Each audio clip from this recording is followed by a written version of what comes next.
Roxo Media House. Jeff Wilson started covering the Texas Rangers in 2008, though he'll never forget 2021. Out on his own, he decided it was time to do a podcast, but his wheels were spinning until a nerd came along. There's no going back now. Welcome to the Texas Rangers Baseball Podcast. Here's your host, Jeff Wilson, and the recliner nerd himself, John Moore. Hey, everybody, and welcome to the Rangers Today Baseball Podcast. This is episode number 48. Today, Tony Beasley, the new interim manager, is going to be joining us from Minnesota, where the Texas Rangers are taking on the Twins this weekend. I said interim manager because there were a lot of changes that happened out at the ballpark. Yeah. And let's just say this. I'm going to do this in reverse order. First of all, Monday, Chris Woodward was fired, but we're going to go reverse of that. Okay. I want to start out by what happened Wednesday. Wednesday morning, after the firing of Woody on Monday, John Daniels was informed that he was no longer with the club. Yeah, he was fired. There's no other way to say it. I mean, I know that, that's the thing that kind of bugs me these days. Dismissed. Yes. Relieved of his duties. No, they're fired. All right. I've been fired before it happens. It's not fun. No. So John Daniels, it just the way that the press conference unfolded with Ray Davis later in the day, it sounds like it was a complete shock to everybody.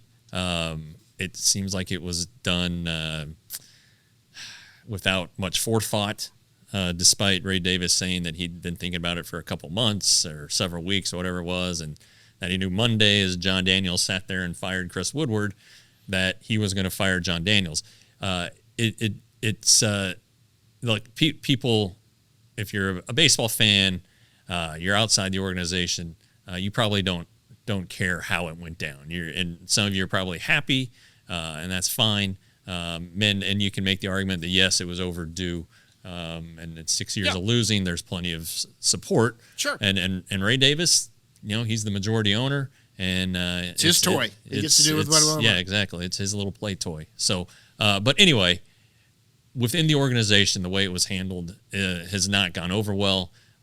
There's not going to be a revolt or an uproar because everybody likes having a job. Sure. They're not going to confront the boss because they've just seen him fire two guys who are pretty much beloved employees. So, but it was just a weird aftermath to what is shocking news when somebody who has been with the organization for 21 years and has been atop the organization for 17 gets fired.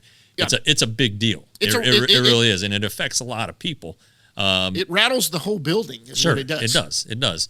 And then just how it went down. Like Chris Young, who was taking over for John Daniels, had no idea, right, and wasn't given any heads up or saying, hey, I'm thinking about doing this. Even if it's just 24 hours.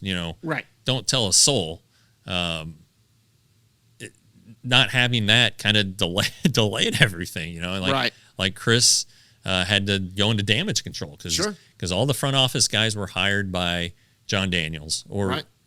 Chris made a couple moves, but these are all JD guys. Chris Young said yesterday, John Daniels hired me. He got me here, and so he left a job in the MLB front office to come take this job. It was a big deal, right. For everybody involved, and so it just didn't feel right. And then I'm not a part of the team. The Rangers don't pay my salary. Nope.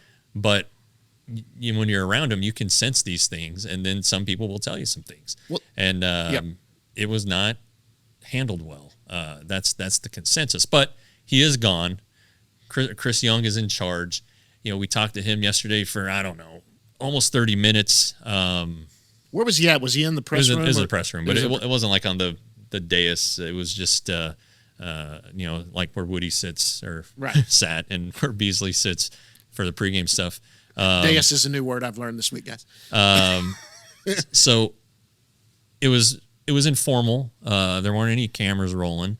It was an emotional deal. I mean, Chris kind of got a little emotional at times. Sure. And, he has talked to John Daniels several times and said JD's in very good spirits. It sounds like Chris Young is going to lean on John Daniels here for some advice at times. And I don't think that there's going to be like a major overhaul to the front office. I don't think there's time to do that. I think that's. I mean, not right now. No. Yeah. Some guys may get hired elsewhere. Some guys might feel like they need to go get hired somewhere else. Sure. May not feel a lot of job security for some reason, or maybe they have been soured by what's happened here in the last week. But there'll be some changes, I think. And that's okay. And there might be some changes to the big league, obviously to the big league staff, because they got to hire a manager. Right. Whoever they hire probably has guys he wants to bring in. Sure. So there could be some changes there. But I think one thing that I tried to pin Chris Young down on. I think Tony Beasley is going to stay with the organization in some capacity, no matter what. No matter what happens, whether he is named the manager or whether they hire from the outside. Right. But anyway, so that was Wednesday and yesterday. Right. That was the and it was it is Wednesday it is the bigger news. Right. Of the two, that's the bigger news. Right. And Wednesday it happened, but today's Friday, by the way, guys, that we're doing this. Wednesday it happened. Chris didn't even talk to anybody Wednesday. He came and talked to everybody Thursday. He needed a day to, like you said, damage control. Yeah. He was rallying the troops, getting everyone together. But he had to rally himself. I mean, it was just a tough deal. It sounds like. In my feelings on this, look, John Daniels did our very first show. John Daniels did our very first in-studio show. Yeah. He did not have to do that. Chris Young has said he's going to come on. He's been on with us once. He's going to come on here. I personally have an affection for John for doing that. Since he's met me, he's always said hello, gone out of his way. Yeah. But look, in reality, you can see why decisions are made. It's obvious he hadn't won in 6 years. I get that. I think John could see that some of that might be there. Yeah. He's even addressed it a little bit when before this came down, where he said, "Yeah, that's got to be addressed. I share the blame. I'm the guy that's in charge," and all of that. It was very shocking, though, the way it happened. Yeah. And I've said this over and over. As much as we can be shocked, we're disappointed in how it happened. It's okay. I understand why the move could be made. Chris Young. I love that he did turn around and say, "Look, it's your baby. You've got it now." So there wasn't a huge shakeup. You're taking over. So Chris can get over the shock, but now he goes. I mean, there's not like we got to go out and find a new president of baseball operations. Well, it's interesting that they're not hiring. When Chris Young came on board, the storyline was this has become a two-man job. Sure. Well, now it's back to being a one-man job. So an assistant GM, maybe in the future, though, where they get something. You could see. I think you could see him hiring somebody, a confidant, or just somebody with a little more experience, just to help guide him. He can lean on people outside the organization, like John Daniels. Right. But I would think that there's going to be a hire there. Yeah. But anyway. Yeah, so that's been the last 2 days. Yeah, that's been crazy, and obviously, and I don't know how you feel. I feel there are going to be some teams that are going to be calling John Daniels. Yeah. I mean, he's been a successful executive. He has built winners. He's this team's on the right track. If this team is a winner in the next 3 years, or next year, as they say. John Daniels' fingerprints are all over the team. Absolutely, it is. Yes, and the trades that have gone down that in theory are going to help this team win. He's pulled them off, and Chris Young's been there too the last couple of years. Sure. But John Daniels is the one who put them on this track, right? And ownership embraced it, which makes it seem a little weird that the plan that they're going forward with, they don't want the guy who was leading the plan there anymore. But I think John Daniels he's younger than me. I mean, I'm 47. He's 43, 44. I can't remember, but he's young. He's got a lot of years ahead of him. His kids are a little bit older now. I don't know if he wants to uproot the family or not. Sure. But there's a team out there. Yeah. And he won't be an assistant GM who's going to need his skills. Yeah, I've heard. He'll go out and work with Preller, or he'll join Thad. I'm like, he won't. I don't think he'll be an assistant GM. Well, and Thad's in the same situation as Chris Young. I mean, there's somebody above Thad. Right. AJ I think got extended last year, or a couple of years ago, but he's got a lot of pressure on him with he does right Juan now. Soto and Manny Machado and Fernando Tatis testing positive for steroids and Yu Darvish and anyway, yeah, and in full transparency, John Daniels, I met him initially right before the winter meetings in 2007 when I got the Rangers beat. I wanted to meet him before I showed up in their hotel suite in Nashville at the winter meetings. Sure. He and I worked together on the Do It for Dirt Foundation. Yeah. He'll still help with that, I'm he'll sure. still remain heavily involved in that. Sure. But, the thing is, and people know this, and we're friendly. There's no doubt about it. But that guy never gave me anything. And there was definitely y'all were friends. There was but definitely a professional line he did not cross, and he was not a source to you. I mean, I would run it by him, but there would nothing would happen, and so it'll be maybe now he'll spill his guts a little bit. Who knows? But anyway, it's hard to see him go. It's been different at the ballpark the last couple of days, but sure, it's been different all week for everybody.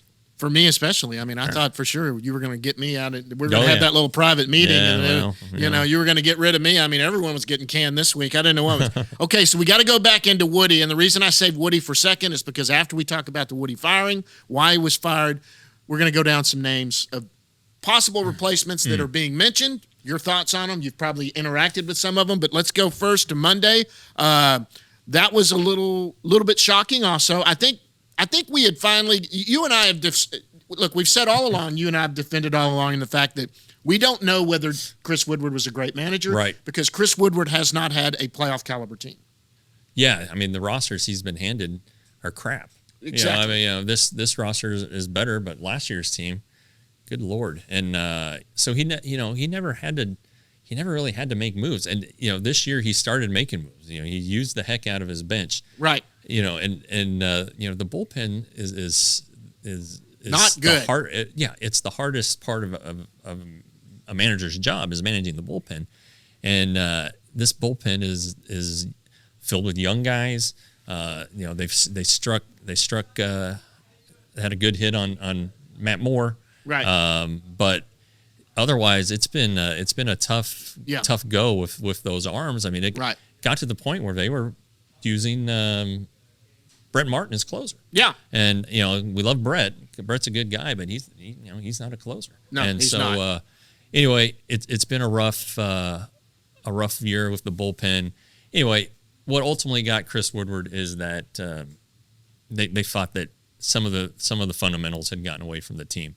They wanted to address those, get everything lined up, and you can look at stats and Evan Grant brought up that the pitchers are among the worst in defensive runs saved, just fielding. So sure. They've done more pitchers fielding practice lately. It sounds like there's going to be some like just fundamental stuff, fundamental work that you take care of in spring training that they're going to revisit here the rest of the way. They want to get the young guys, Duran, Smith, Josh Young eventually. Yes. Headed the right direction and on the same program. And so that's why I kind of think that there's I don't know that there'll be a big shakeup on the coaching staff. I know they have to hire a new manager, but if they're want to build momentum now, you build it with this set of coaches and everybody's on the same page, and then you yoink, pull those coaches out from under them. It seems like it's you're just wasting your time right now. Okay, so when you go from there, so there are a lot of names being bannered about for doing this. And look, we already knew, because guys, $5.99 a month, $60 for the year, $35 for half a year. I'm telling you right, $35 right now is going to get you through an off season that is going to be busy. Yeah, rangerstoday.com. Rangerstoday.com. It is going to be busy. We're still going to record every week, and we're going to have stuff to talk about. Oh yeah, it's October is going to be a disaster. It's going to. You thought you were going to have a little time off, and you're not. I'm supposed to get away for a hunting weekend, and I'm like, what are we going to do here? Yeah, this thing is going. This is going to be crazy. Pulling your hair out, what's left of it, John, and then. Okay, that's a shot. It's maddening. A manager search is maddening. I remember when it's no fun. I will tell you this. When I first started covering the team, I didn't even have a credential yet. I was just blogging, was when they were doing the Chris Woodward hiring. Every day, and they only wanted me to put out something once a week. Every day I was writing about different things. I didn't write that much in high school, and I was like, what in the world? He's edited my stuff. You know how bad that was for me. But anyway, Let's get into the name. First of all, if we're going to go into the names that have been mentioned and bannered about, we're going to start out with guys that have already been there, guys that have been managers. Okay. The number one guy that's going to jump to everyone's top of the list is number one on our list. He was the manager here when they went to the World Series. Ron Washington. You would love Wash to come back. Yeah, that would be nuts. I mean, he's 70 years old now. He turned 71 in April. He is still as energetic and as ever, Right. And he teaches those Braves infielders, does the drills. He worked with Pete Alonso, the Mets first baseman, at the All-Star game, and it was a big deal. And it was the Braves coaching staff and a lot of Braves players, and they were just giving him all kinds of praise, business for working with the first baseman of the rival team. But that's who Wash is. Yeah. I mean, Wash would work with my son. If he saw my son, he'd pull him aside and start hitting him grounders. I mean, that's just Wash. But he's a teacher.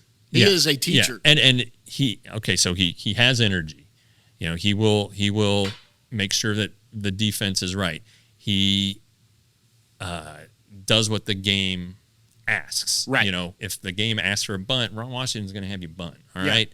And so it would be, now he has learned more about analytics with the Braves. Right. But, he always said the gut. He's still got the gut. I think it's a long shot, honestly. I mean, it would be huge. The fans would love it. Yeah.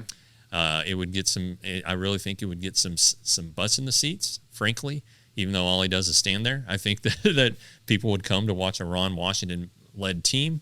They would play a fun brand of baseball. And so I just think it's a long shot. Because the history, the way he left, his age, kind of maybe people think baseball has moved on from him. I don't know that he has any ties with like Chris Young. So I think that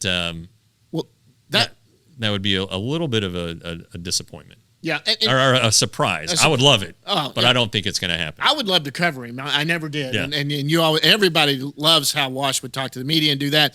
I think I've always said never thought he would come back because of the connection, the way he left. But that guy that was in charge when he did that is now no longer here as of Wednesday. I don't know what Chris Young is thinking. I guess in my mind, there's a little more of a chance, but I still don't think he's the guy.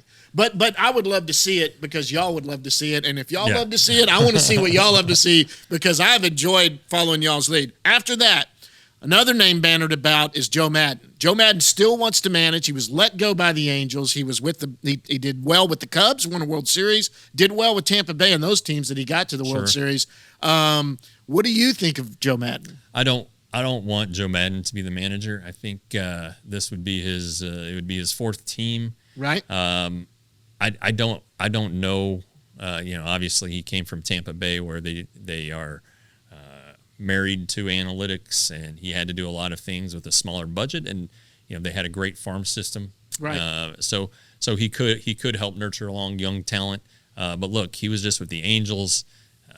They had the two best players in the world. Yep. I know Mike Trout's been injured, but the Angels are kind of dysfunctional. I mean, with ownership's involvement there, but it just seemed like there wasn't a lot of oomph there. And maybe he gets an interview, maybe he doesn't. But I frankly, I think I'm going to go ahead and guess what's on the rest of your list of guys who've been there: Joe Girardi, Mike Scioscia. I don't know that they're right for this team. I didn't even put Girardi on there. Okay. I do have Scioscia on there, so we'll skip. Well, let's go to my next one first. Bruce Bochy. Yeah, he's got a tie with Chris great Young. manager, ties with Chris Young. First year in San Diego, he was the manager. What would it take to pull him back? He's got some bad knees, I understand. Yeah, and but like, he. I think it would be he wants to get back in the game. Yeah, maybe sitting around it. And I think he lives on a winery or has a winery or something like that. I think he's settled into retirement pretty nicely. Unless he's driving his wife crazy and she's like, "You need to go get a job." I would think that it would take a big pile of money, and then he's been out of the game a while in not that many years, but has anything passed him by? Would there be anything philosophically that that wouldn't be a match. And look what's happening in Chicago with the White Sox. And so you've got some great name, won a ton of games, but is he won three World Series, right? Including the first against the Rangers, right? But is he the guy at his age and is the oomph still there, because he has been in retirement for a while? What about Socia? I don't know about that one either. He's a different manager. He's still I would say he's more of a hard ass than he's not necessarily a player's manager. I think catcher coming up. Players have fallen in love with that. He's hard on his catchers. And the way catching's changed with the one knee approach and if they go to automated balls and strikes, the catcher just has to sit back there and catch the ball. But anyway, he won a World Series. The Angels had some really good teams there before the Rangers kind of took over the division and around the turn of the last decade. Yeah, who knows? I don't know. And again, I think it would take a lot. And each of these guys are going to want to have their own staff. Sure. Yep. And I don't know that there's one that will philosophically match with what the Rangers want to do. There's one guy that's been a manager that may not want to get all his own new staff. He's kind of an outlier. I don't know, but he's been tied to this organization before, and that's Jace Tingler, who's now a bench coach. Yeah, but he was a manager with the Padres. He was let go pretty quickly there. I think Preller was feeling some heat, brought him over and let him go pretty quick, and they made a good hire when they brought him Melvin. But Jace Tingler is well regarded here, I think. He is. That's the one guy. He's not a seasoned manager, but he was a manager. Well, it'd be interesting to see what he learned from his managerial stint. I think his message maybe started falling on some deaf ears in San Diego, and that happens to a lot of managers. But he is a worker. There's no doubt about it. He understands player development. Because he has a background in that with the Rangers. He was the farm director at one point. So I think that's a name to consider, honestly. And he does have a lot of ties to this organization, and knows the area, would be familiar with the players, especially the young players. So it might not be like a huge overhaul. And honestly, his guys are probably on the staff. Right.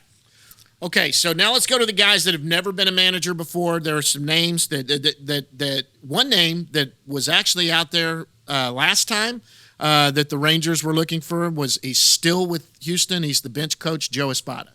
Yeah, a bit surprising. He's not got a gig, and that's surprising. Yeah, and I wonder if that's telling. I don't. Yeah. He's made it to the second round, and in a couple of cases, I think the Rangers gave him a couple interviews last time. I don't know. Look, it's hard to argue. You can say what you want to say about the Astros and the sign stealing and all that stuff. They've sustained their success after all of that. Yep. This is a good team. There's just no way you may you hate can love them. or hate it, but they're good. They're good. It's like hating the Yankees. He's been a bench coach for a while. He's had a chance to learn from some good guys. And so that one would make a lot of sense. And obviously that he's seen plenty of the Rangers. He probably knows what's coming. Right. Maybe he likes it, maybe he doesn't. But yeah, the one question you would ask is, why hasn't he been selected? That's the weird one that I haven't heard. Now here's another name coming out. This name came out. I don't know him well. Matt Quatrera. Yeah. He's with the. Who is he with? He's the bench coach for, I believe, Minnesota. No, that's where Tingler is. Tingler's in Minnesota. In Minnesota. Mets. He's with the Mets. If you look kind of at the Rangers' history of hiring their last managers, they haven't had managerial experience. So I think guys in that position have as good a shot as anybody. Right. And is a guy like this just the flavor of the month? You got to get in. You got to know him. Why are the Mets that good because of him or Buck? Sure. So and they have a huge payroll. They have an owner that takes $1,000 bills to wipe his nose. I mean, this guy's richer than all of them, I think, out there. Okay, so another name that just kind of hit the radar real quick was Venable, and he's the bench coach, and he's in Boston. He played for the Rangers in 2015. He has ties to Chris Young. Right. He was his teammate in San Diego from 2008 to 10. He's a bench coach now. Coach. Yeah, he's bounced around from a couple organizations. I think that would be a serious candidate. I really do. And again, he would be a first-time manager, so he would probably not want to do a lot with the coaching staff. He'd probably want all hands on deck. But there is a definite tie there with Chris Young. They were at different stages of their careers, but I think that's a real name to keep an eye on. Okay, and I've got a name I've thrown out there who is not probably going to even get an interview, but he got an interview the last time. I've just done it because I have a personal tie with. I've watched the guy. He is the first base coach for the St. Louis Cardinals. His name is Stubby Clapp. Yeah. He got an interview in 2018. He was two-time PCL Manager of the Year. He led them to 2 PCL championships with the Memphis Redbirds. I personally saw Stubby Clapp. The reason I'm clinging to this, I don't know that he has no ties with John Daniels did the hiring last time. Now we got Chris Young that's doing it. If somehow he got an interview, you heard it here first. That's the only thing I do it for. Stubby is a guy that here's what I always remember about him. This is what I laugh at. So I was traveling with an old job back then. I was in Memphis, and the Oklahoma City Red Hawks were the AAA team for the Rangers then. This is about 99, 2000, 2001. I can't remember exactly what year it was. So I'm in town. Oklahoma's in town. I'm thinking, I'm going to go watch a AAA baseball game. Go to the game. Stubby Clapp, far and away, the most popular guy there. I mean, kids are clamoring to get this guy's autograph. He's the shortstop that runs out and does the back flip. And they had a guy on that team named Albert Pujols. Oh. And he was nobody. Stubby Clapp was the guy. So when his name came up for interview in 2018, I was like, Stubby Clapp, oh my God. So I followed. So if Stubby Clapp, for any reason, gets an interview, you heard it on Rangers Today Baseball Podcast. I doubt it very seriously. I don't think his name gets thrown around. And he's not. I would feel better if he was a bench coach right now. He's still just a first base coach. Yeah, but he has managerial experience. He has managerial experience. And player development. And he went to Texas Tech. Yes. And so he's got, I don't know, Texas ties there. I guess. He's a Canadian. Yeah, that's right. He is a Canadian. So, there's that. Okay. Last but not least, you got to talk to the guy that's in charge right now, Tony Beasley. Yeah. If this team, I think this team would have to literally win 30 games or something, 20 to 30 games and just take off and just get close to a wild card. Because I still think Young wants to go through the whole process. But it would be hard to fire Tony Beasley if this team finished near the wild card or a game out or two. Well, but that would take a run. Yeah. And that's a long shot. Yeah.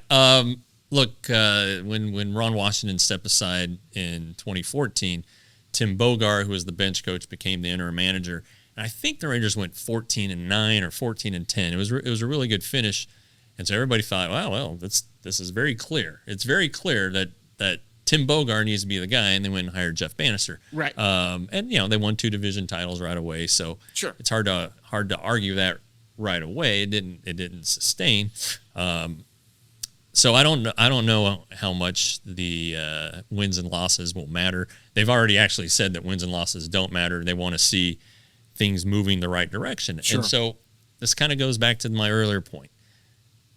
Why would you get things moving in the right direction, then hire a guy who's going to gut everything and put it on a different track? Sure. And so I think that's the strongest case that Tony for Tony Beasley or Bobby Wilson, I think is a candidate. You see a lot of. What about Eckert, Donnie? Well, he is the bench coach, but he's also so tied into the offense. Right. And I don't. It's interesting.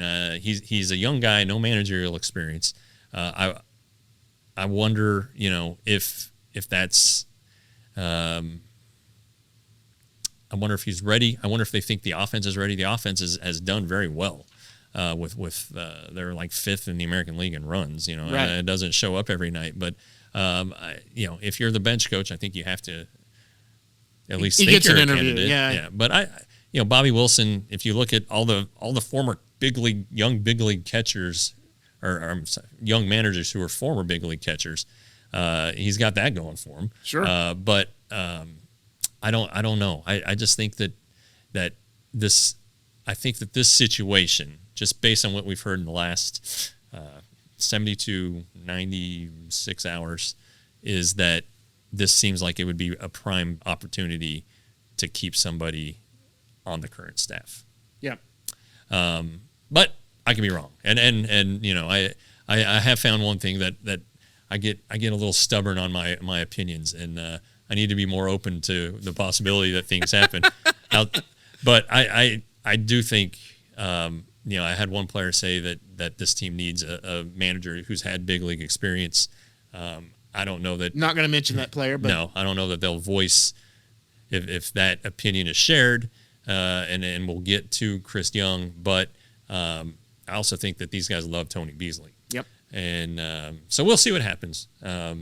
Speaking of Tony Beasley, he's about to come on. That's right. So let's get out of here right now. We'll get Tony in. It's great for him to join us. Yeah. So we'll get to Tony. We're going to go down in the best leagues in a little bit, but we got that out of the way. If you had to make a choice, if you had a prediction now, would you predict a name yet? Yeah, I'd predict Tony Beasley. He's got the job, right? Possession is 9/10 of the law. Okay. And he also has ties to Chris Young. Sure. That go back decades. Sure. So, well, you know what? And it says a lot too. Let's be honest. The moment that I heard Woody was fired, I'm not going to lie. Until they said Beasley, I thought Eckerd would just move over to the seat, and then they did Beasley, and I went, okay, well they just jumped over Eckerd right away, yeah. And I get that, but I, you know, they went to the guy that they wanted to see run it. Yeah, and while we're doing this, and this came up also, I think we've all kind of thought it. You know, Ron Washington was a third base coach, former infielder, tons of energy. Tony Beasley, third base coach, former infielder, tons of energy. It's worked in the past. This is like the Kennedy Lincoln thing. Never been a manager. You can do that. They're both balding, you know, so maybe both put a smile on your face and yeah, do that. Absolutely. You watch. He's about to jump on here, and you guys are going to love this. This guy comes up and hugs us every time he sees us. This is a great guy. I'm pulling for Bees. I love Bees. Yeah, sure. Yeah. All right, let's get to Tony right after this, guys. We're going to get to Tony Beasley. Back on East League tonight. 2-2. And got him looking. Stevenson watches strike three. And Tony Beasley gets his first win as a major league manager.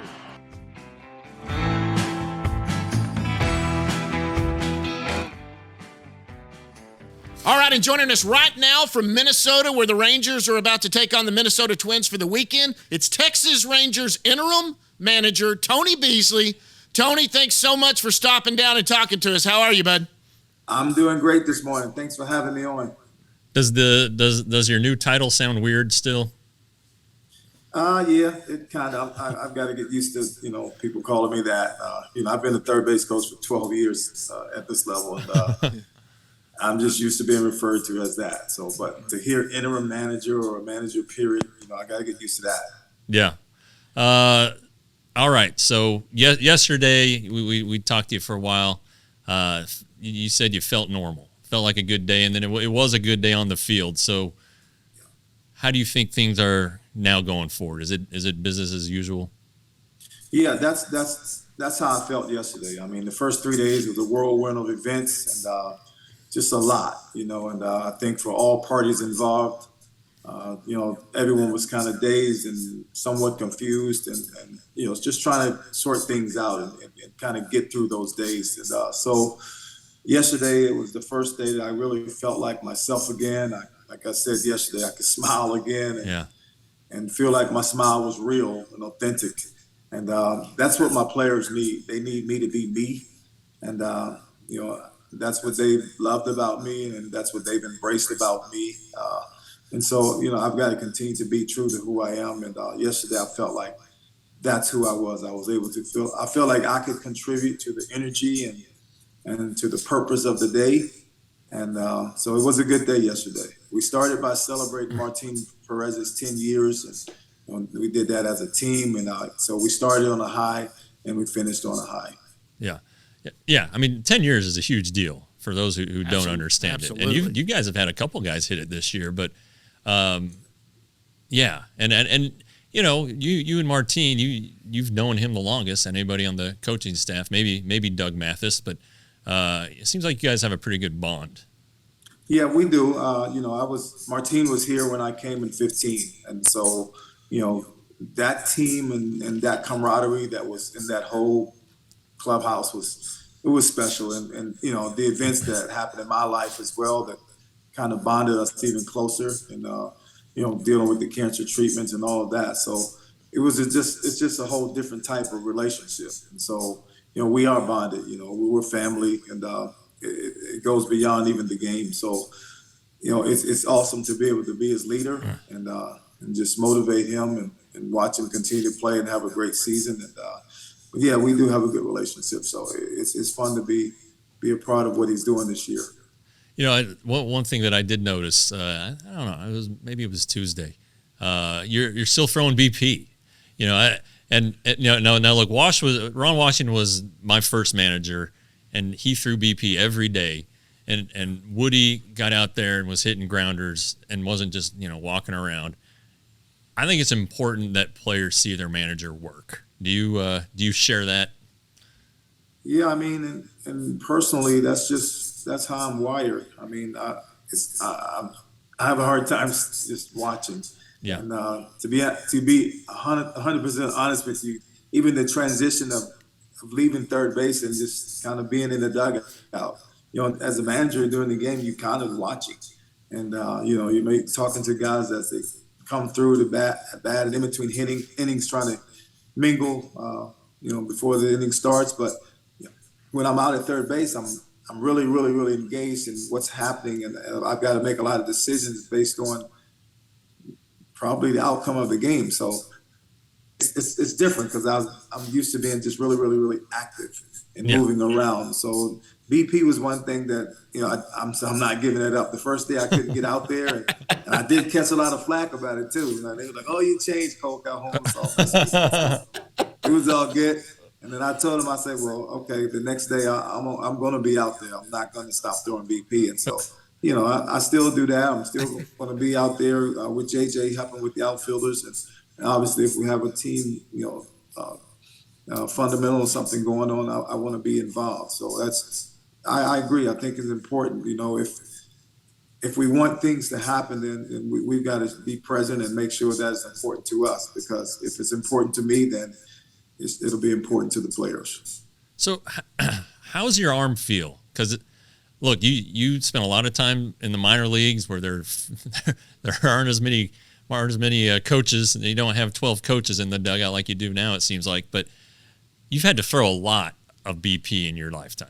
So how's your arm feeling, man? It's weird because my arm hurts or will get out of whack if I don't throw. Okay. I don't know. I guess I've been throwing for so long. I don't think I can, really, like, if I had to make a long throw that mattered or what have you. Yeah. I don't have that anymore. But I think my arm has been groomed to throw batting practice, and I can do that every day. I really don't feel any pain or nothing. Arm doesn't bother me at all. But if I don't throw a day, the next day is weird. So I don't know. Got to keep those muscles going. All right. I can believe that. I've thrown Little League batting practice, and, man, that's a lot of pitches right there. Hey, okay, so not to revisit Monday, but we're going to revisit Monday. When you got the news, what was your, like, when you were in there with John Daniels and Chris Young, did it like take your breath away? Were you like out of body experience? What was that like? Yeah, I guess I was kind of just in some kind of trance, I guess. I mean, I was hearing what they were saying, but at the same time, I don't know if it was getting through. Like, it was kind of just bouncing off me a little bit because, first of all, for what I felt, as far as Woody's concerned, the relationship that we built over the last few years is, it's genuine. So, I felt for him, number one.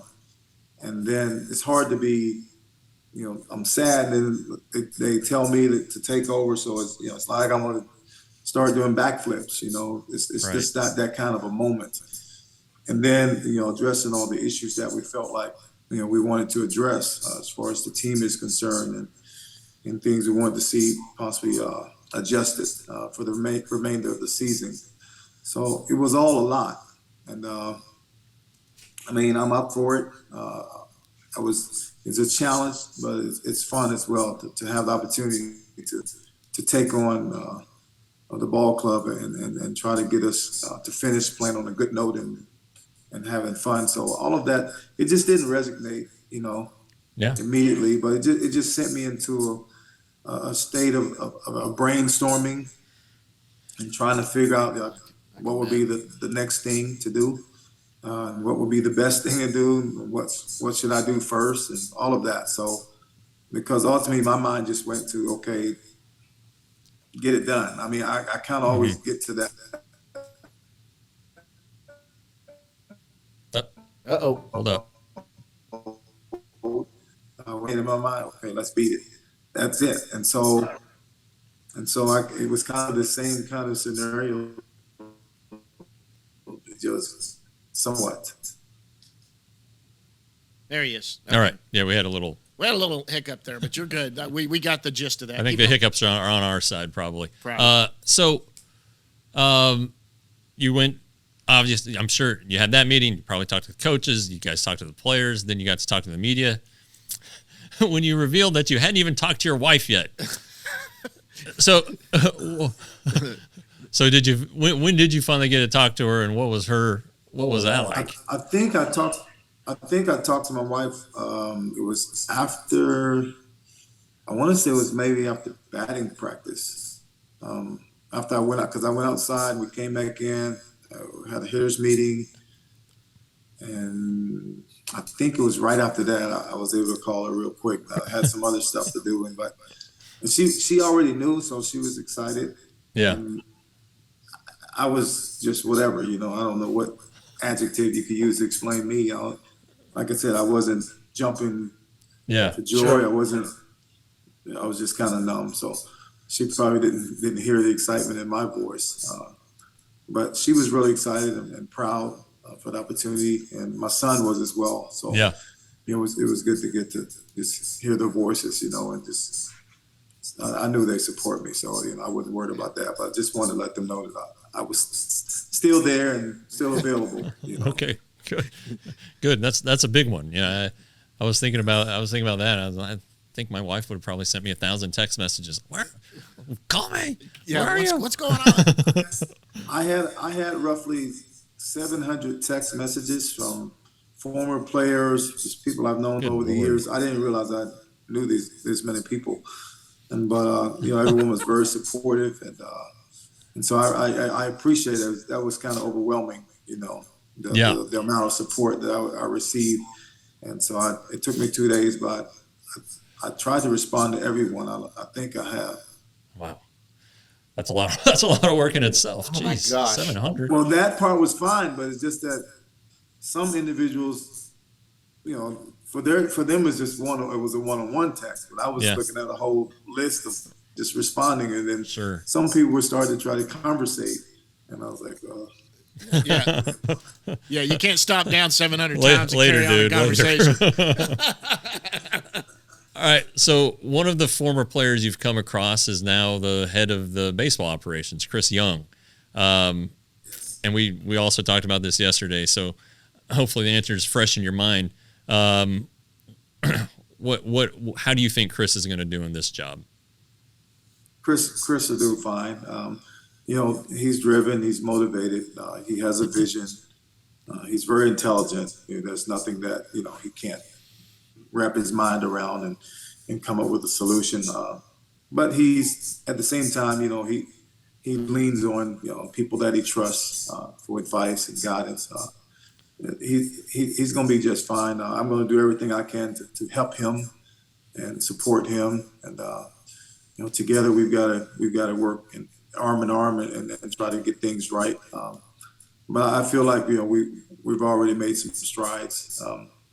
As far as some things that we're doing, just getting everyone involved in the clubhouse and what have you, players, everyone's been helping. So it takes all of us to get it right. Every person that cares and wants to win and wants to see the Texas Rangers be relevant. We've all got a part to do, and that's all we're asking, that everyone do their part, and if everyone does their part to the best of their ability, then we all gain and we all succeed. So that's kind of what it's all about. And Chris has that mindset. And so, it's tough for him as well, Sure. With JD, because they were very tight and they worked really closely together. And so I can't imagine, what he's feeling. But I can see the hurt on his face and on his voice. I can hear it. But no, he understands that he has a job to do, and I think as far as JD is concerned, I know what he wants us to do is continue moving forward and and just get the job done. That's what he wants. So that's what we're gonna do. Have you had a chance to talk to Woody or JD?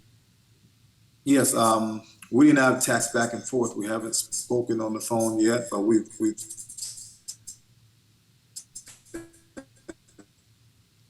Okay, hang on just a sec, guys. multiple texts for me, and just let Woody know that I appreciated everything. Me around with. Hey Tony, hang on a sec, Tony. Hey Tony, hang on just a sec. Okay. We had a blip. Yeah. Okay. You're back now. We had a little blip there. With I don't know if it's our end or your end, but just that question again, huh? So it could be if he's in a hotel. Okay. Well, yeah. Anyway, can you repeat that answer? Yeah. Just talking to Woody or JD. Yeah. You said you got some text from him. Uh-oh. Have we got you, Tony? Yes. Okay. JD, you got me? Yes. You want me to start over? Yeah. Yeah. Just with the answer. Yeah. Okay, here we go. Yes, Woody and I have texted back and forth multiple times. JD and I, we've talked. But I just wanted, to let Woody know I appreciated everything he's done for me. He kept me here when he came as manager. He didn't have to do that. And he's been a great friend, and I've appreciated everything he's done. So, and he was the same way. He gave me a thumbs up and told me I was the right guy to lead the team.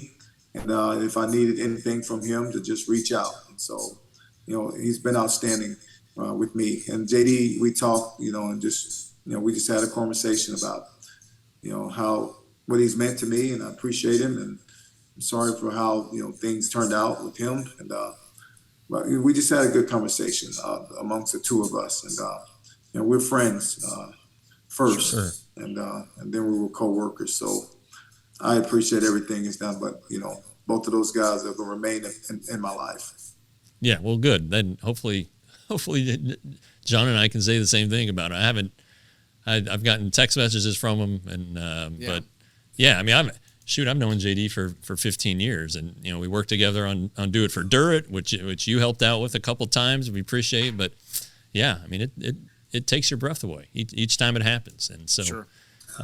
Yeah. All right. Fun stuff. What do you see with this team doing the rest of the way? Well, I'm not Nostradamus, but at the same time, I mean, I'm gonna spit up my drink, Tony. Yes, yesterday was the way I envisioned, us playing, and I'm not saying that in the sense of scoring 10 runs every night, but in the sense of the energy and the way we attack the game. That's what I envision on the field. And obviously, that starts with things that we do prior to the game and the messages that we send and the things that we deem important. And I thought yesterday, like Simeon and Seager, they set the tone. My light kind of went dim here. I don't know if that matters. No, but no. Simeon and Seager set the tone for me yesterday when on the first to third, and then Seager followed him up going to second. I mean, I just felt like that was an energy play, and it was a play that when your two top players do it, everyone has to follow suit. And so I love how that play just gave me chill bumps. Obviously, we had a lot of big hits yesterday. We had timely hitting. We had some good things in small ball with Bubba. Bubba's always exciting. Him and Tavares, they can do things, but when Simeon and Seager lead the way and show the team that, hey, we're gonna get after it, that was to me, that set the tone for the whole day. And so I told Sim during the game, so that's my favorite play of the day. That was before the game was over. So nothing could have happened in my mind to trump that. Because that's who we are. It was an identity play. It's like how we're going to play the game, and that set a tone. So if I would have a vision for the remainder of the season, if we could play with that type of energy and that type of urgency, then I'd be satisfied. You mentioned Bubba. He put down a bunt. I don't know if it was yesterday or Tuesday. It wasn't a great bunt.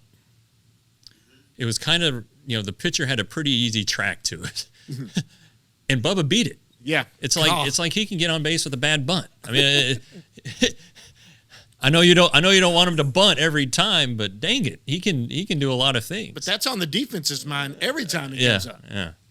He's just something else. Absolutely. I mean, every team plays him tight on the corners, and he may be the one guy that could bunt pretty much regularly, and if he puts it in a decent spot, no matter where you're playing him, it's going to be a difficult play to make. And so, I mean, yesterday's bunt was like towards the first base line. He enticed the first baseman to commit, and then once he makes the first baseman commit, there's very few pitchers going to beat him to first base. Yeah, that's right. If the pitcher flinches, like if he flinches, then he has no play at first. So team's going to have to design a play for him to combat bunting, but then that's going to open up holes in the infield because he does hit a lot of ground balls as well. Yep. And so I think the way he plays the game offensively, it fits his skill set, and it's exciting. And man, if he can just get to first base, he changes the whole inning.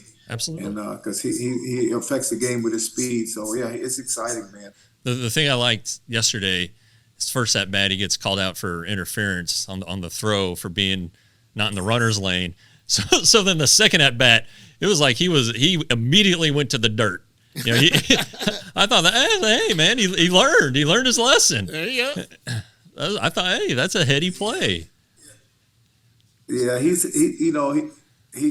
that interference, running in the baseline, it's kind of a subjective. It's the rule. It's the rule. We can't do anything about it, and we all know it. But it happens so much, especially on plays like that. And I'm hoping they kind of adjust that rule just a little bit. I mean, if there's intent or something that you just take the throwing lane away and with intent, or I'm sure they're going to adjust that rule at some point because it's really hard to run in that 45. It's kind of tough to do that. Yeah. Well, he was going to be safe anyway. Yeah. Yes. So that's the thing. They rewarded the defensive team, even though they had been beaten. They bailed them out, and so I don't know, but that's the thing about that play. That it's kind of it's tough. It's a tough one. I don't really like that play. Yeah. But I think because as a defender, you got to find your throwing lane, and I mean that ball is thrown inside. I mean you get rewarded for making a bad throw most of the time. Right. Sure. The first baseman can always get to the same side and have a throwing lane, and the base runner rarely takes that throwing lane away. To be honest with you. Yeah. If you're a defensive team, just coach them. Yeah, just drill the runner in the back. Absolutely. Seems to work every time. So, all right, I'm done with my questions. John's got a couple more, and then we'll get you out of here. Yeah, mine are the fun ones because I've been dying to have you on well before any of this week happened, but I always like to go into some of the fun stuff. First of all, you're from Milford, Virginia, right? You went to Caroline High School, is that right? Yeah, Caroline High School, and I'm actually, I have to say Sparta, Virginia. Sparta, Virginia. Yeah, because that's kind of where my location is. If I want to get a little bit broader, it would be Bowling Green, Virginia. Okay. And but Caroline County it covers all of that. So that would probably be the best way to say it. But yeah, it's a little small town in Virginia, probably 30 minutes north of Richmond, Virginia. Right, and we were talking about that. So I thought it might look. I said, looks like it might be about 30 minutes from Richmond. So now, did you play any other sports in high school when you were growing up? No, my high school coach and my dad were real tight. They played baseball together in the Sandlot stuff, and so they grew up together. And he didn't allow me to play other sports. I wanted to play football really bad. So there was a time when I kept begging to play football. My high school coach didn't want it because he'd think, oh, you get hurt, then who's going to have to play baseball? And so they allowed me to go out for football, and I went through practices and made the team, and then kind of had to quit because they were like, okay, you made the team. It's kind of like, okay, you achieved it. Now, now get out. So I didn't play. I never played any other sport, and so just baseball was my thing, and I was kind of forced to stay in that. So it's all good. It worked out. I guess they had some type of vision. Yeah. So you ended up going to Liberty University there in Virginia. Did you have any other schools you were interested in, or was that the best one? Well, I went to Lewisburg Junior College first. That's in North Carolina. But prior to Lewisburg Junior College, I have 7 brothers and sisters, and no one in my family had went to college prior to me, and so in my family, immediate family. So my mom said she wanted at least one of us to go, and so I figured baseball was my ticket to go because we didn't have money. But I was sitting in class one day, and it was a phone call, and I went to the guidance counselor, and it was Clemson University. It was Dave Littlefield. Wow. He was the recruiter there at the time, and they offered me a full scholarship to come to Clemson University and play baseball, and I said no. And because I was overwhelmed, it was a big school. I'm coming from a little tiny town, poor, and I was like afraid of a big university initially. Yeah. And I didn't know anything about college. I had no one in my family to talk about college or have experienced college. So college to me was, I don't know, it was like I knew nothing. Had no idea what to expect. And so he referred me to Lewisburg Junior College. He said it's a smaller school, and he said once you're done there, then come to Clemson. And so I said okay, and that's what sent me to Lewisburg. And then after graduating at Lewisburg, I had opportunity to go to Clemson, to Kentucky, to some smaller schools, and also into Liberty University.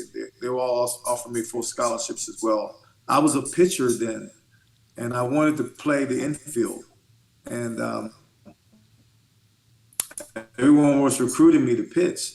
I didn't really want to pitch because I figured I had no chance of playing professional baseball as a pitcher. I was too little. Right. I threw okay, but I was just too little.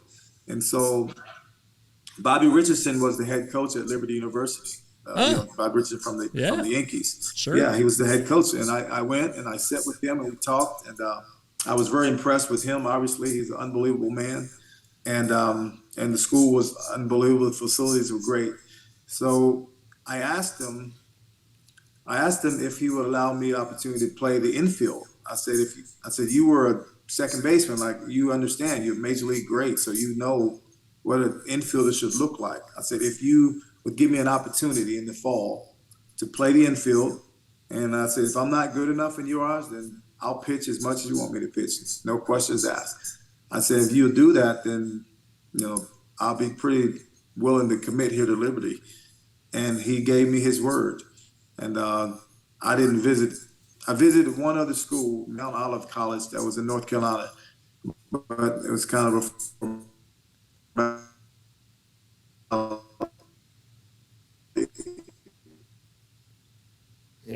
but Liberty was, and so it worked out perfectly. I came to fall and I played short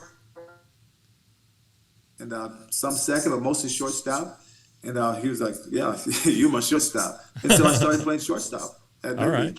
And then I would come in late and pitch to finish out games. So that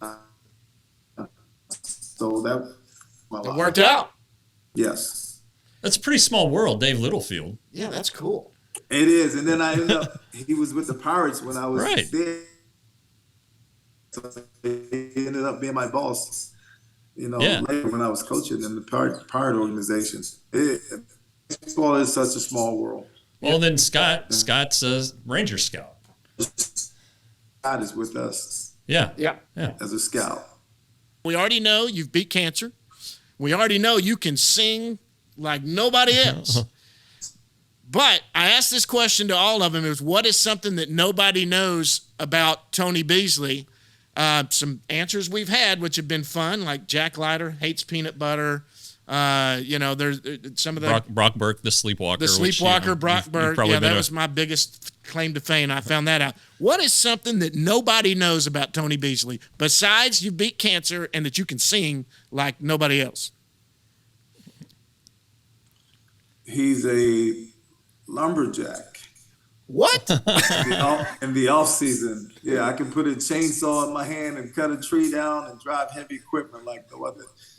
Yeah, I do that. I do that every off season with my brothers. Really? No kidding. Absolutely. Believe it or not, I got to take a tree out of my backyard. He knows we're about to put a pool in, so I got to take one out. So I may have to hire Beasley after the off season. Okay. All right, Tone. Hey, Tony, we're gonna get you out of here. Thanks so much for joining us today. I know you take time. It's a busy week. You're now in charge of running that team, and for stopping down and doing this and getting up early for us, we really appreciate it, buddy.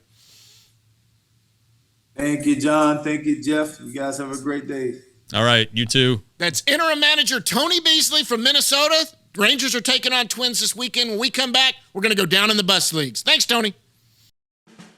Roxo Media House is a streaming and production company located in Fort Worth, Texas. From video to podcast production and social media broadcasting, Roxo Media House strives to deliver a dynamic media experience for clients and fans. With 15 shows, we have something for the whole family. Join the Roxo Media community today. All right, guys, it's time to go down in the bus leagues. Big thanks to Tony Beasley for stopping down to talk to us. That was pretty cool. Yeah, he's had a hell of a week. All right, his life got turned upside down on Monday. Absolutely. And then and then Wednesday it happened again. And I know John Daniels wasn't in the locker room in the clubhouse all the time, but the guy who hired him and brought him here was John Daniels. Chris Woodward has kept him around as he said, but it's been a tough week for him. And not only did he come on, he wore a damn collared shirt. Yeah, a lumberjack shirt.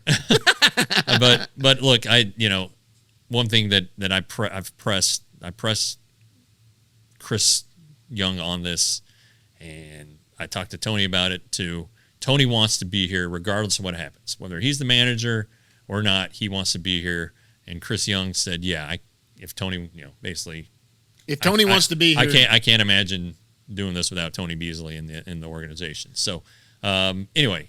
Thanks, Tony. You really didn't have to do that, and the craziest week of your professional life. I don't know, but that's the kind of guy he is. He stopped down to talk to us. Yeah. So anyway, all right, let's go. Let's get on the bus. Let's get down in the bus leagues. We're going to start out, guys. Start out in low A. Well, ACL, anything big at the Arizona Complex Leagues? I think their season's winding down. Yeah, these are the babies. Still a good team. They are good. Yeah. Lots of good young Latin players that are playing there, and they are just tearing it up. Let's go down to Down East. They're 57-54 overall. They're 24-21 the second half, guys. 7-3 in their last 10 games. Won the last 2. JoJo Blackman. That's interesting. He made his full season debut. He was the 11th round pick in last year's draft. We saw him at the Fall Instructs. Yeah, he was at Instructs. He was on the tour for Texas. He was right there. He was right there. He's buddies with Colley and Muller, and so it was kind of interesting that he didn't go out when they did. I guess he had to work on a couple things. When I was in Arizona, he made an unbelievable catch. I mean, this guy can go get it, and he's got some power. He's not the biggest. He guy. had a home run at DDU. He had 2 that game. Oh, that's right. He has got some sneaky pop. So and he can run. Yeah, he's a guy to keep an eye on for next year. He seems like he's a talented guy. Anyway, but yeah, so he made his debut. I think it was last night, Thursday night. It might have been Wednesday. They still pitch pretty well at Down East. Yeah. So that's, but look, when the ACL season ends, you might see some guys going. You might see, I would say, Anthony Gutierrez, Jason Morobel. Jason Morobel was another one that was. And then maybe Cueva, Daniel Cueva. who's tearing up ACL too. Yeah, and so is Glider Figueroa. So I wouldn't be surprised if all four of those guys actually went. But I would be shocked if Gutierrez didn't go. Yep. All right, we go to Hickory, high A, 59-52 overall, 21-24 their second in the second half, 6-4 in their last 10. They've won 3 in a row. Mason Englert, good Lord. Yeah. He's like in 31 innings, he's only given up 6 hits or something like that. It's crazy. He's on a roll, and he 19 scoreless or something. He was the first 7 innings of that no-hitter. And 6 yesterday. Yeah, look, I think he's done all he can do at Hickory. Right. I think he needs to finish the season at Frisco. The games are winding down, but it'd be nice to get him a couple starts. I tell you what, he come on the show and then all of a sudden he can't. That's Nobody right. can hit him. That's right. I don't know what to say. I don't know what to say. Evan Carter is jumped up on all the rankings. They're starting to take notice of Evan Carter. Yeah. 2 years too late, but after they gave him all kinds of crap about taking it. Yeah. Baseball America came out with its top 100 list, I don't know, 10 days ago. Evan Carter is 43, the highest ranked of the Rangers prospects. Yeah, of all of them. Yeah, and then they did their organizational rankings, and he's Baseball America says he's the Rangers' top prospect. Look, he's still 19 for about 9 more days, and he started out very well, kind of went through a swoon, and now he's trending back up again. I mean, this is his first full season. I know last year he got hurt after 19. after only 106 plate appearances or at bats. I don't remember which one it was, but this is a guy who's super talented. He can do it all. He really can. If you guys got to see him up close, and this is a 19-year-old kid. You know, when you were 19, you didn't fill out yet. He's 6'4". He's skinny. He's going to fill out. Yeah, that stuff's going to hit, and that power that he's already showing is going to really. This is a talented dude. Yeah. Let's see where he lands on the Rangers today. Top 20 prospects when I get mine all together. Okay, we got to go to Frisco. 59-52 overall. 23-19 second half. 3-7 in their last 10. They're getting injured. They've lost a couple. Yeah. Dustin Harris, and they're not major injuries. No, Dustin Harris had a little jammed wrist or something like that. Aaron Zavala hurt his knee making a sliding catch. Owen White's throwing again, but his innings are going to be limited the rest of the way. On a good point, it looks like our good buddy Cody Bradford is trending the right way. He's made every start, which is significant. It's important to post, get your innings in, learn while you're doing it. He's had some starts where he's had some pretty big, ugly numbers, but he's definitely trending the right way. His start Thursday night was really good. Yep. He's looked good. Leiter, again, is just kind of doing the same thing. Yeah. It's more about control for him. It's been better, though. Yeah. I think that's evident. It's been better. And so, yeah. Yep. Go to AAA, Round Rock. They're 60-54 overall. 5-5 in their last 10. They've lost a couple. How do you not talk about Josh Young? Yeah, well, he has been great. There's just no other way to talk about him. He's been more than great. It's like he's still in the Arizona Complex League. He's been better here at Round Rock than he was in Arizona. Got another hit last night. He hit 2 hits last night. Yeah, double. He will make his big league debut. He's hitting .424. His OPS is 14-something. It's 8 games.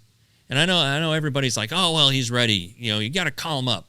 And Chris Young and Tony Beasley have both said, well, this is his spring training. Right. And then people are like, oh, well, he played in the complex league. He's already got 60 at-bats. Man, nobody gets 60 at-bats in spring training. That was against 18 and 19. Nobody's coming off. He's coming off a major procedure. Right. All right. I know it's not his throwing arm, but he wasn't supposed to play defense this year. Right. That's what they told us. Right. All right. He said the other night, I wasn't even supposed to play this year. Right. All right.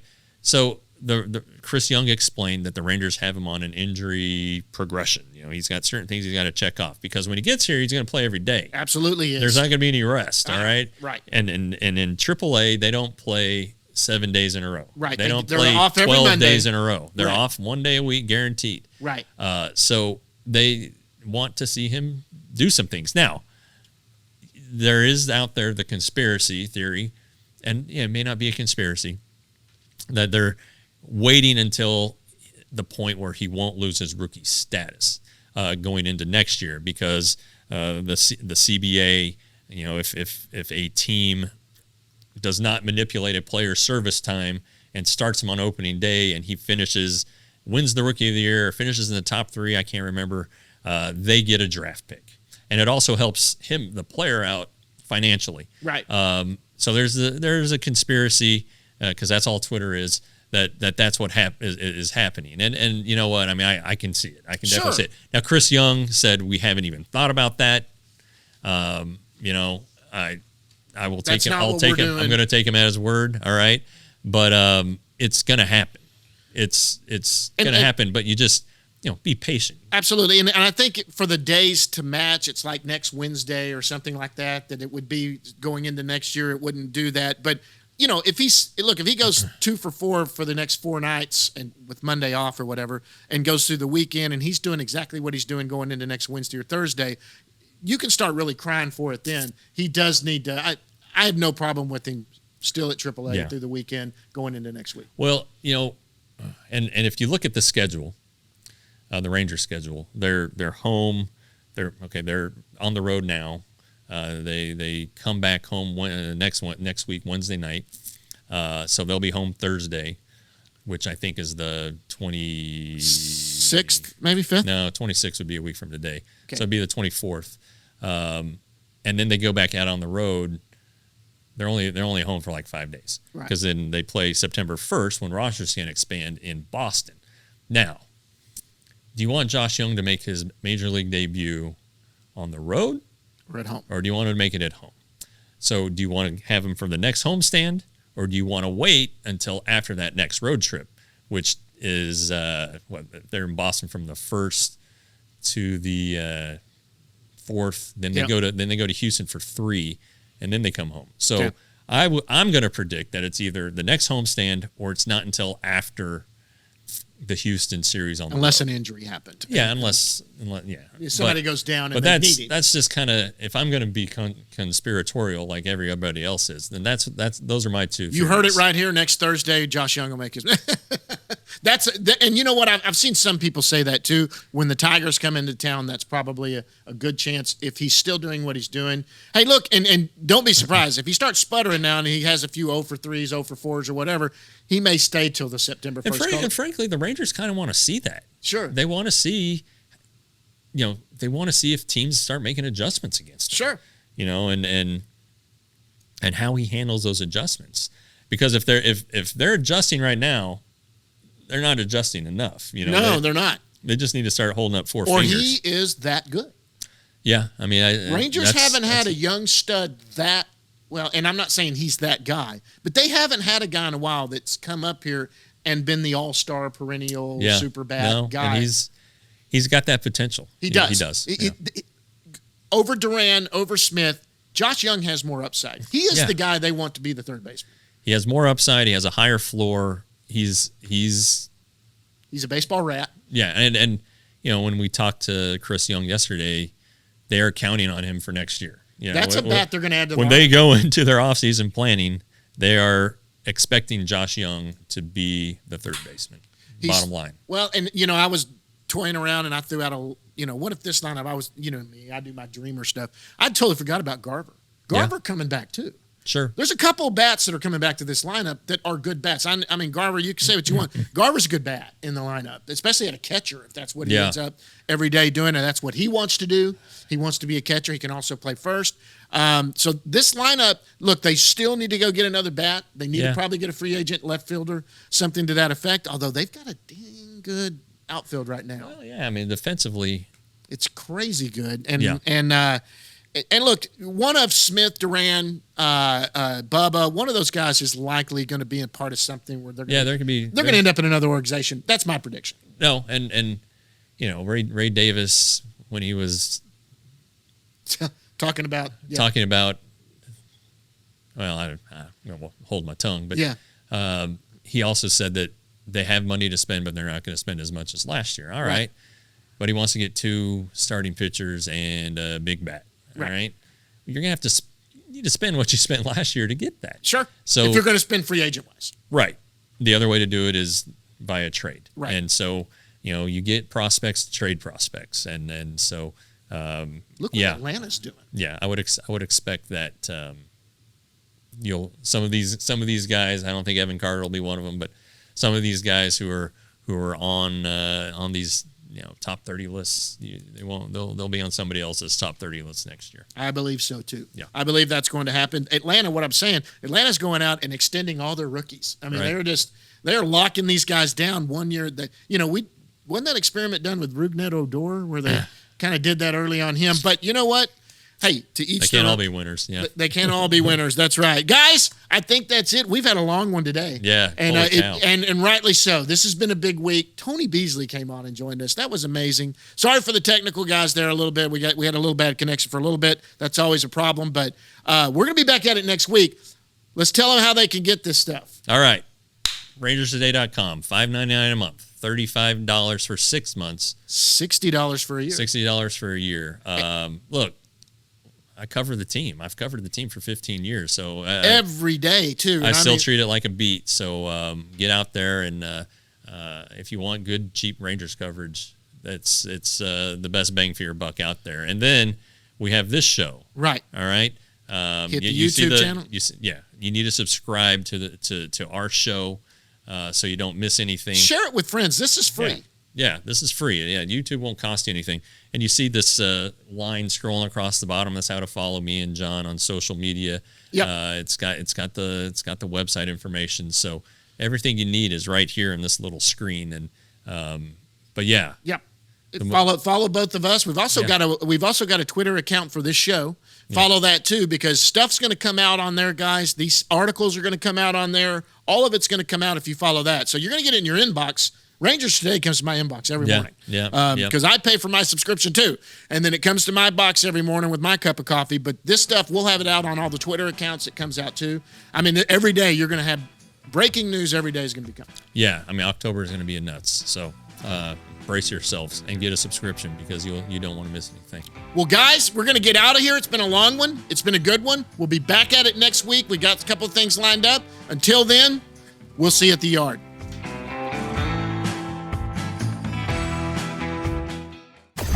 Roxo Media House.